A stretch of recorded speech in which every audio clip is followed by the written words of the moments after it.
And I Yeah. suppose what that got me, well, in this sort of reflective season of Advent, thinking is we do spend quite a lot of time trying to think about what we are, um, rather than what we're not. And and we get quite attached to some things that we are, which really are rather false. So we've got the second instalment of John the Baptist on Sunday. So the first two Sundays of Advent are or the second and third Sunday of Advent we feature John the Baptist. Yeah. And what I'm struck by immediately is that when we're in the other liturgical years, when we have Matthew's Gospel or when we have Luke's Gospel, we have those two Sundays on John the Baptist from those Gospels. Here, because there isn't a great deal in Mark about John the Baptist, we've got a chunk from John.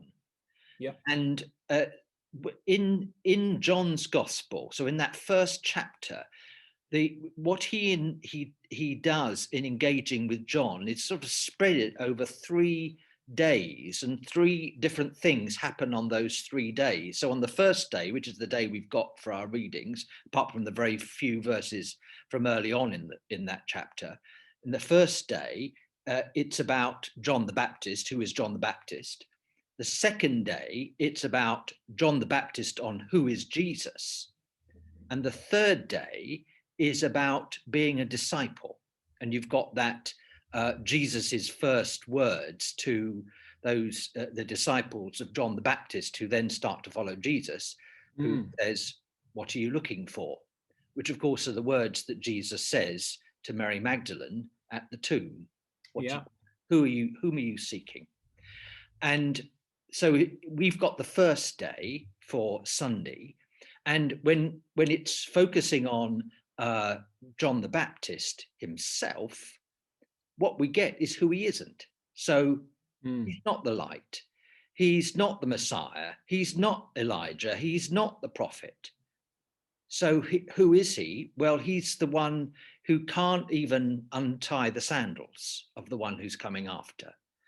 So this real sense of him, his diminution in the service of the one who is following him. And I Yeah. suppose what that got me, well, in this sort of reflective season of Advent, thinking is we do spend quite a lot of time trying to think about what we are, um, rather than what we're not. And we get quite attached to some things that we are, which really are rather false. And we might even on occasions think we are the Messiah or a prophet, but we're not.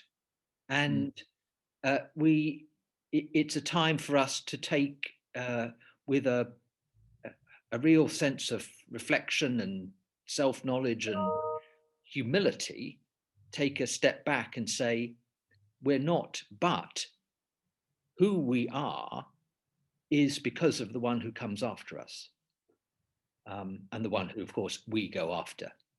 Yeah. So, I mean, I think that was what was so helpful for me just reading this, is to think, no, this is a time to say, okay, it's not about you.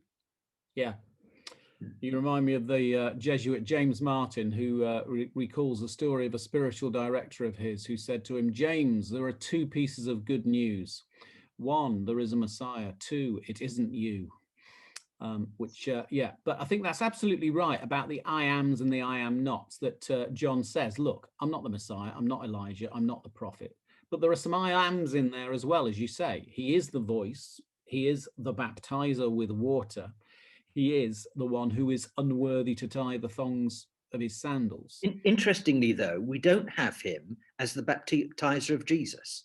There is Yeah. no, it's sort of alluded to, but you don't. He's not described as the baptizer who baptizes Jesus. So he's not even that. He's not even that. So the I ams and the I am nots, which, as you say, invites a reflection on the I ams and the I am nots for us.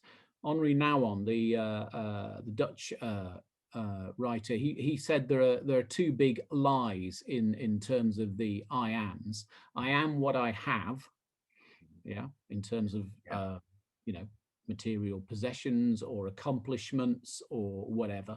And I am what others say about me. Yeah, which is another big lie.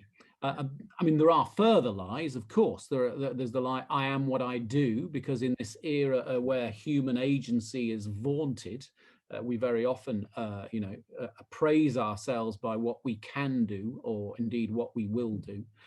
I am how I look, another one. And another one, I know I am what I have done, or I am what people have done to me, which is another kind of lie which can really imprison us if we're not careful, whether that's, something as serious as abuse or whatever it is. And as you say, in contrast, you have Jesus and what Jesus is saying about us.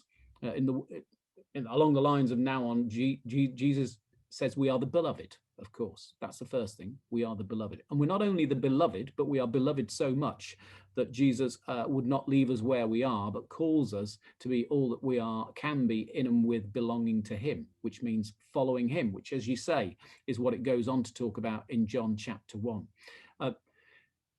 And what we say about ourselves can be as wrong as what others say about us as well. So it's not just about others, it's about what we're saying about ourselves. I mean, John was absolutely bang on in terms of what he said about himself. But part of the challenge here is in Advent for us to be truthful about what we say about ourselves in a way that buoys us up in terms of our belovedness. I fear that very often our narrative is not buoying us up at all, but actually is imprisoning us. And we are kind of like burdened, for instance, with the expectations of what it is we can achieve off our own bat, for instance. And I think for me, the insight for that comes in that third day in John's Gospel. So when the two disciples follow Jesus, he turns around and says, what are you looking for? And then invites them to spend time with him. They say, where do you live? He invites them to spend time with him. Right after that, they run off and say, we found the Messiah. Yeah. And so what happened in that spending time with him?